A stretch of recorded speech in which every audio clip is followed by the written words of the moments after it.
Hi friends, இன்றைக்கி நம்ம பன்னீர் குழம்பு பற்றி தான் பார்க்க போகிறோம். ஸோ நம்ம சேனல் பார்த்துருக்கோங்க, லைக் பண்ணுங்கள், ஷேர் பண்ணுங்கள், சப்ஸ்கிரைப் பண்ணி வச்சுக்கோங்க. அப்போ தான் நம்ம சேனலோடைய வீடியோ உங்களுக்கு நோட்டிஃபிகேஷன் வந்து சேரும். ஸோ வாங்க வீடியோக்குள்ளே போயிடலாம். ஸோ ஃபஸ்ட்டு பார்த்திங்கன்னா ஒரு பவுல் எடுத்துகிட்டு அதில் எண்ணெய் ஊற்றிட்டு நம்ம கட் பண்ணி வச்ச பன்னீர் எடுத்துக்கிறோம். ஸோ அதை போட்டு நல்லா எண்ணெயில் மிக்ஸ் பண்ணிகிட்டே இருங்க. அது கொஞ்சம் ப்ரௌனிஷாக கலர் ஆகட்டும். ஸோ அது வரைக்கும் வெயிட் பண்ணுங்கள். நெக்ஸ்ட்டு பார்த்திங்கன்னா ஒரு பவுல் வாட்டர் இருக்குது பார்த்திங்களா. ஸோ அதில் அதை இது போட்டு வச்சுக்கோங்க. அண்ட் நெக்ஸ்ட்டு பார்த்திங்கன்னா நம்ம வேக வச்ச பட்டாணி இருக்கு இல்லையா. ஸோ அதை தண்ணி விட்டு இருத்துட்டு அந்த எண்ணெயில் போட்டு நல்லா அதையும் நம்ம நல்லா வேக வச்சு எடுத்துக்கலாம்.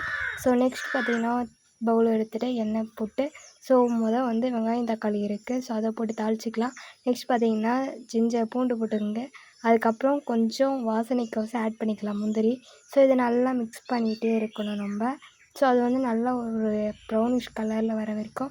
ஸோ அதை எடுத்தாச்சு. நெக்ஸ்ட் பார்த்திங்கன்னா லைட்டாக சால்ட்டு போட்டுக்கோங்க. அதில் மிக்ஸ் ஜாரில் போட்டு நல்லா கிரைண்ட் பண்ணி எடுத்துக்கலாம். நெக்ஸ்ட் திருப்பி ஒரு பவுல் எடுத்து அதில் பட்டை, லவங்கம், கிராம்பு அதெல்லாம் போட்டு ஆட் பண்ணிக்கலாம். ஸோ நம்ம அரைச்சி வச்ச பேஸ்ட்டு மாதிரி ஆக்கி வச்சுக்கோ இல்லையா அந்த வெங்காயம் தக்காளி. ஸோ அதை நல்லா எண்ணெயில் போட்டு அந்த பச்சை வாசனை போகிற வரைக்கும் நல்லா வதக்கிட்டே இருங்க. ஸோ அப்போ தான் உங்களுக்கு அந்த வாசனை தெரியாது. ஸோ அதை நல்லா வேகட்டும். நெக்ஸ்ட்டு பார்த்திங்கன்னா நம்ம மசாலா பொடியெல்லாம் சேர்த்து ஆட் பண்ணிக்கலாம். ஸோ மல்லித்தூள் கொஞ்சமாக ஆட் பண்ணிக்கோங்க. ஸோ நல்லா கிண்டி விட்டுட்டே இருக்குங்க. அண்ட் எவ்வளோ அளவுக்கு நம்மளுக்கு காரம் தேவையோ ஸோ அதுக்கேற்ற மாதிரியே போட்டுக்கினா போதும். நெக்ஸ்ட் பார்த்திங்கன்னா மஞ்சள் பொடி போட்டுக்கோங்க. நம்ம உப்பு பார்த்திங்கன்னா சால்ட் லைட்டாக தான் போட்டு வச்சுருந்தோம். ஸோ இப்போ நம்ம தேவையான அளவுக்கு போட்டுக்கிறோம். அதை நல்லா மிக்ஸ் பண்ணி விட்டுங்க. ஸோ ஹை ஃப்ளேமில் இருக்கிறத கொஞ்சம் மீடியம் ஃப்ளேமாக வச்சுக்கோங்க. ஏன்னா அப்போ தான் நம்மளுக்கு அடி பிடிக்காது இல்லையா. ஸோ அதை கிண்டிகிட்டே இருக்கணும். பார்த்திங்கன்னா நம்ம வறுத்து வச்சோம் பார்த்திங்களா பட்டாணி, அதை எடுத்து கொட்டிக்கலாம். ஸோ இதுவும் அந்த மசாலா கூட மிக்ஸ் பண்ணிக்கோங்க நல்லா. ஸோ அப்போ தான் உப்பு அந்த காரம் மசாலாலாம் ஸோ பட்டாணியில் நல்லா கொஞ்சம் ஊறும். ஸோ நல்லா சிம்மில் வச்சுட்டு நல்லா கலரி விட்டுட்டே இருங்க. அடி பிடிக்காத அளவுக்கு நீங்கள் கிண்டி விட்டுட்டே இருக்கணும். ஏன்னா அடி பிடிச்சா அதுக்கப்புறம் ஸ்மெல்லு இதுவாயிரும். நல்லா கிண்டி விட்டுட்டே இருங்க.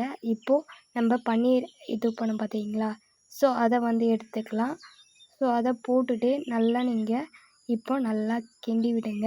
ஸோ அப்போ தான் அந்த மசாலா அண்ட் உப்பு ஸோ எல்லாமே நல்லா உங்களுக்கு டேஸ்டியாகவும் இருக்கும். ஸோ சுற்றி எல்லாம் இதுவாகணும் இல்லையா.